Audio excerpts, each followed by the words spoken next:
আসসালামু আলাইকুম। এটিএন বাংলা সংবাদে সবাইকে স্বাগত জানাচ্ছি আমি আফরোজা রূপা। আগামীকাল অনুষ্ঠিত হতে যাচ্ছে উপজেলা পরিষদ নির্বাচনের প্রথম ধাপের ভোট। এদিন দেশের ১৪৪টি উপজেলায় ভোট গ্রহণ হবে।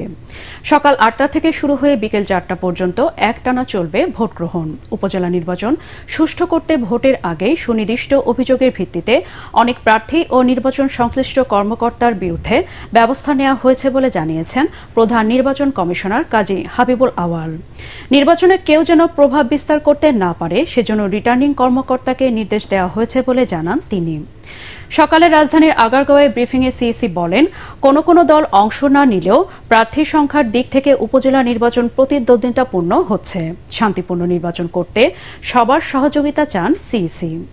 নির্বাচনে যে কোনো অনিয়ম হলে তা তুলে ধরতে গণমাধ্যমের প্রতি আহ্বান জানান প্রধান নির্বাচন কমিশনার। স্থানীয় সরকারের ভোটগুলোতে কন্টেস্টটা একটু বেশি হয়ে থাকে, সেই দিক থেকে যে উৎসাহ উদ্দীপনা উত্তেজনা এগুলো দেখা গেছে স্থানীয়ভাবে বেশি হয়ে থাকে। সেই জন্য আমরাও সতর্ক অবস্থায় থাকি যেন উৎসাহ উদ্দীপনা উত্তেজনা থেকে যেন কোনো সংঘর্ষ সহিংসতা না হয়। বিপুল পরিমাণ টাকা সহ পাবনার সুজানগর উপজেলা চেয়ারম্যান প্রার্থী ও আওয়ামী লীগ নেতা শাহিনুজ্জামান শাহিন সহ ১১ জনকে আটক করেছে র্যাব। পাশাপাশি শাহিনুজ্জামান শাহিনের উপজেলা নির্বাচনী কাজে ব্যবহৃত একটি গাড়ি ও ২২,৮২,৭০০ টাকা জব্দ করা হয়েছে। গতরাত 12:30টার দিকে সুজানগরের চরভবানীপুরের নির্বাচনী এলাকা থেকে র্যাব ১২ পাবনা ক্যাম্পের সদস্যরা তাকে আটক করে। শাহিন সুজানগর উপজেলা পরিষদের বর্তমান চেয়ারম্যান ও উপজেলা আওয়ামী লীগের সাধারণ সম্পাদক। এবারে উপজেলা নির্বাচনে তিনি চেয়ারম্যান প্রার্থী। র্যাব ১২ পাবনা ক্যাম্পের কোম্পানি কমান্ডার মেজর এহতেশামুল হক খান এ তথ্য নিশ্চিত করেছেন। তীব্র তাপদাহের পর ঢাকার সর্বোচ্চ তাপমাত্রা নেমেছে ৩০ ডিগ্রির নিচে। বিভিন্ন এলাকায় বৃষ্টিপাত হওয়ায় এ মাসের শুরু থেকেই কমতে শুরু করে তাপমাত্রা। এরই ধারাবাহিকতায় সর্বোচ্চ তাপমাত্রা নেমে এসেছে ৩০ ডিগ্রির নিচে। আগামী ৩ থেকে ৪ দিন একই রকম আবহাওয়া থাকতে পারে বলে জানিয়েছে আবহাওয়া অধিদপ্তর। আজও দেশের বিভিন্ন স্থানে বৃষ্টিপাত হতে পারে, আর তাতে তাপমাত্রা আরও কমতে পারে। চলতি মাসের মাঝামাঝির পর থেকে আরেকটি তাপপ্রবাহ হওয়ার আশঙ্কা রয়েছে। আগামী কয়েকদিনে বজ্রসহ বৃষ্টিপাত হবে। আবহাওয়া অধিদপ্তরের পক্ষ থেকে সবাইকে সতর্ক থাকার আহ্বান জানানো হয়েছে। আজকের যে পূর্বাভাস রয়েছে এটাও আজকেও বৃষ্টি হবে। সেক্ষেত্রে হয়তো আপনার দিনের শেষ ভাগে যে বৃষ্টিটা বেসিক্যালি হওয়ার সম্ভাবনা বেশি। তো আগামী আরও ৩-৪ দিন এমনকি আরও বৃষ্টি এটা বাড়তে পারে। সেক্ষেত্রে তাপমাত্রা অনেকটা সহনীয় পর্যায়ে থাকবে। কালো মেঘ দেখলে বা আকাশে বৃষ্টি শুরু হয়ে গেলে বিশেষ করে খোলা ছাদে আমরা থাকবো না। দেশব্যাপী ১ কোটি ফ্যামিলি কার্ডধারী নিম্ন আয়ের পরিবারের মাঝে চলতি মাসে টিসিবির পণ্য বিক্রয়ের কার্যক্রম উদ্বোধন করেছেন বাণিজ্য প্রতিমন্ত্রী আহসানুল ইসলাম টিটু। সকালে রাজধানীর বাড়িধারা পার্ক থেকে দেশব্যাপী পণ্য বিক্রয়ের এই কার্যক্রম উদ্বোধন করেন তিনি। এ সময় প্রতিমন্ত্রী জানান, প্রধানমন্ত্রীর নির্দেশে টিসিবি সাফল্যের সাথে সব ধরনের কার্যক্রম চালিয়ে যাচ্ছে। সাধারণ মানুষকে সাশ্রয়ী মূল্যে নিত্যপণ্য দিতে আগামী জুলাই থেকে প্রতিটি ওয়ার্ডে দোকানের ব্যবস্থা করবে টিসিবি।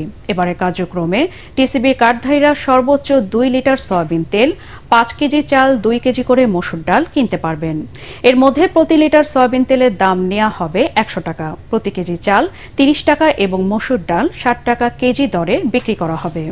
সিটি কর্পোরেশন ও জেলা উপজেলা প্রশাসনের সহযোগিতায় নির্ধারিত তারিখ ও সময় অনুযায়ী টিসিবির পণ্য বিক্রয় কার্যক্রম পরিচালনা করবেন পরিবেশকরা। রাজধানীর সড়ক জুড়ে সেবা সংস্থাগুলোর খোরাখুরিতে চরম ভোগান্তিতে মানুষ। প্রকল্পের ব্যয় বাড়াতে দীর্ঘমেয়াদী করা হচ্ছে বলে অভিযোগ নগরবাসীর। সামনের বর্ষা মৌসুমের আগে কাজ শেষ করার অনুরোধ জানান তারা। নির্দিষ্ট সময়ে কাজ শেষ না হলে ঠিকাদারের লাইসেন্স বাতিল করার হুঁশিয়ারি দিয়েছেন ঢাকা উত্তর সিটি কর্পোরেশনের মেয়র আতিকুল ইসলাম।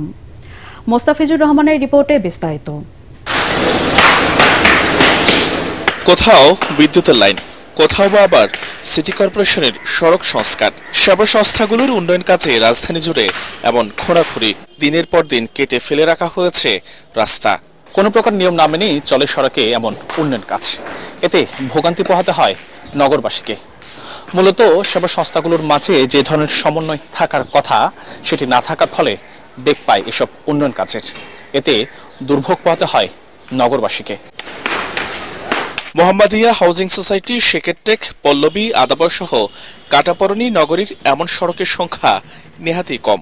সড়ক জুড়ে যখন এমন বেহাল অবস্থা, তখন চলাচলকারীদের দুর্ভোগ তো আছেই। আমি এখন রাস্তা বদলাই, অন্য রাস্তা দিয়ে আসি, কারণ গাড়ি চললেও ধুলা উড়ে আসে, আবার পায়ে হাঁটলেও ধুলা উড়ে আসে। আমরা রিক্সা নিয়ে এদিক দিয়ে আসতে পারছি না, ওই মাথায় আমাদেরকে নামিয়ে দিচ্ছে, আমরা হেঁটে ওইদিকে যাচ্ছি। কোনো কাস্টমার নাই, আর এদিক থেকে কোনো গাড়ি ঘোড়া চলাচল করতে পারছে না।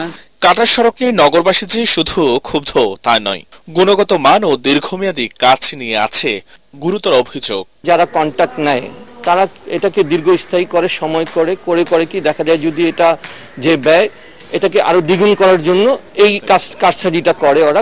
একবারে জায়গা বারবার যখন খোঁড়া হয় তখন আমাদের টাকাগুলো নষ্ট হচ্ছে। তো এই কাজগুলো একটা সঠিক পরিকল্পনা থাকতো, তাহলে কিন্তু এগুলো একবারে হয়ে যেত। নির্দিষ্ট সময়ে কাজ শেষ না হলে ওই ঠিকাদারের বিরুদ্ধে কঠোর ব্যবস্থা নেওয়া হবে বলে জানিয়েছেন উত্তর সিটি কর্পোরেশনের মেয়র। প্রত্যেকটা এলাকাতে কাজ করার আগে এখানে সাইনবোর্ড দিতে হবে, জনগণ জানবে।